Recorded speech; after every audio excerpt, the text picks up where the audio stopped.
So I just got out of seeing Shang-Chi and the Legend of the Ten Rings, and I absolutely loved it. I thought it was phenomenal.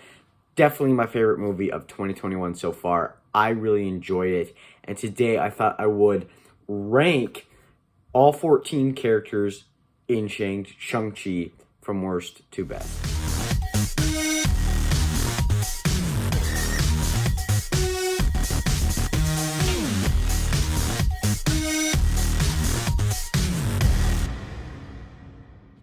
Real quick before we get into this, do me a big favor, hit the subscribe button down below. It helps my channel a lot, and I would really appreciate it. If you like what you see here, you can check out some other videos. I have a couple playlists on the MCU and rankings. You can check those out. But anyways, I will be including every character who was credited as a main character or has a character poster or have previously been in the MCU. So even if they were a cameo, I'm still including them on here because they were previously in the MCU. So I thought I would just include them on this list. So we do have 14 characters to rank. And I loved this movie so much. And the characters were definitely a part of that.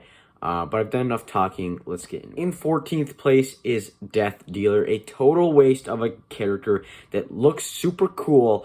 It just doesn't live up to the potential. He looks great, and he has some great action scenes, but he's really, when he gets sucked up by the dragon, he's done. He never got to finish what he did with Shang-Chi, and he was just a waste of a character. In 13th place is Captain Marvel. Now, Brie Larson is in every movie that Daniel Lewis has done, so of course Captain Marvel's in here, but this is a cameo. She doesn't do much. The only thing that's really different is her bad haircut that Rocket, of course, commented on in Endgame. That's really the only thing that changed. And she didn't really give much information. So she's just kind of there as a cameo.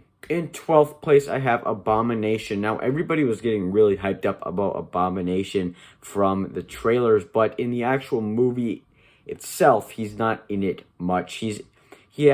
I don't even think he speaks in here, but they do have a funny joke with him and Wong and pulling his punches, but it's a glorified cameo. In 11th place is Razer Fist, another kind of wasted character. The MCU does a lot of these characters that are just kind of there. Now, he does have he's part of one of the best action sequences in an MCU movie, the bus sequence. That he's great in there, but overall he's really just a guy with the machete for an arm, and that's really all he is. There's zero depth to his character. In 10th place is the last real cameo on here, and that's Bruce Banner. Now, the only reason he's higher than the other characters is because he does tease a lot for what's coming, and he's no longer Professor Hulk. He's now just regular Bruce Banner. He still has his arm sling, and he's talking about how there is there's a beacon and somebody is coming for the rings. So that he really sets up the MCU great. In 9th place is Ying Naan, who is Shang-Chi's aunt and Ying Li's sister. Now, she's only in it for about 40 minutes. The third act, she's in it. She doesn't do much, and I don't really think there's much to her character at all. She's kind of there for exposition, and she doesn't really contribute much to the overall part. We do get to see kind of Shang-Chi's mom through other people's eyes and that stuff, but overall it's really she's just kind of there. Michelle Yeoh does a good job in here, and she was actually previously in Guardians of the Galaxy Volume 2, so that's the first actor to actually be in 2 MCU movies. We also have Gemma Chan coming up in the Eternals, but she's okay. She's not great. In 8th place is Wong. Wong is really showing up in things to just kind of say, don't do that. And he's kind of being a babysitter because we see him in What If telling Doctor Strange, don't do that. We see him in here kind of aiding along Shang-Chi and Katie, but he also has one of the funniest moments in here with the battle against Abomination, and he's celebrating when he beats him. And of course, it's a fixed fight, but he's also going to be in No Way Home. But I think, he's credited as one of the main characters, but he's barely in this movie. But he does a good job for the scenes that he has. In 7th place is Ling, or Shang-Chi's sister, who I actually think is okay. You know, she's fine. She doesn't have much in there. She's very stereotypical.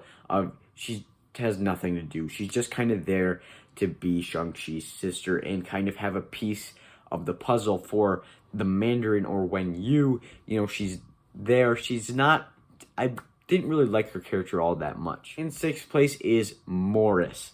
Now, Morris was a huge surprise. I did not see it coming. He's this chicken pig with no face. He's hilarious.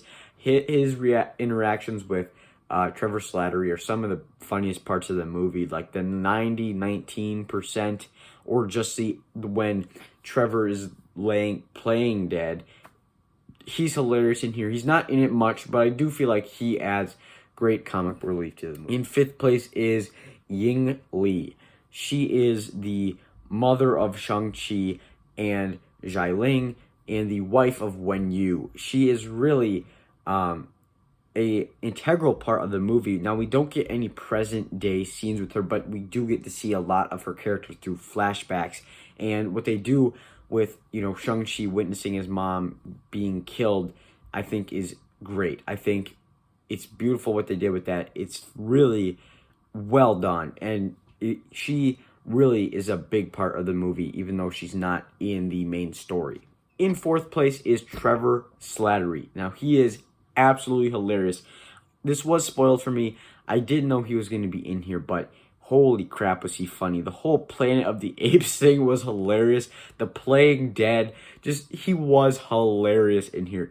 He just had the whole theater laughing, and he was a great addition to this movie. I'm really glad that they threw him in here. And we do find out that he made up the name Mandarin. And Wen Yu doesn't really like that name, but it was just he's a great character in the movie. In third place is Shang-Chi himself. Now, why he's not first is because I feel like he is a pretty generic hero, but he does Simu Liu does a pretty good job playing the character. I think over time he'll come into his own more, and really, you know, I feel like he is kind of up there with Brie Larson, but I would say he's way better than Brie Larson. And what I mean by that is I feel like Brie Larson also isn't fully into her own as the character of Captain Marvel. I feel like she has a lot to do. I don't like her portrayal of Captain Marvel that much, but I think Simu Liu does a way better job for an origin story than Brie Larson did. And the action scenes with Shang-Chi are phenomenal. In second place is another comedic relief character, and that's Katie. She is Shang-Chi's friend, and she's really funny in here. And she's just hilarious. And with the whole bow and arrow stuff, she was just spitting lines after another that were just hilarious. But in first place is Wen Yu, or the Mandarin, but he doesn't like to be called that because, you know, it's a chicken dish, and that was pretty funny. But he is the one, other than Thanos, I think he's better than Killmonger. I think he's one of the best MCU villains we've had.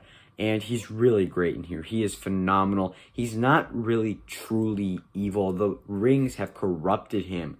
And, you know, after the death of his wife, he really became evil. And, you know, his last scene, sacrificing his life for his son and giving the rings to him, I thought really made him one of the most complex and great MCU villains. So there you guys have it. There's my ranking of all 14 Shang-Chi characters. Tell me your list down below. I really want to hear who's your favorite character. Did you like the movie? You know, all that stuff down below. Also, hit the subscribe button and leave a like. Hope you have a good day. You can check out some other videos right now, but may the force be with you.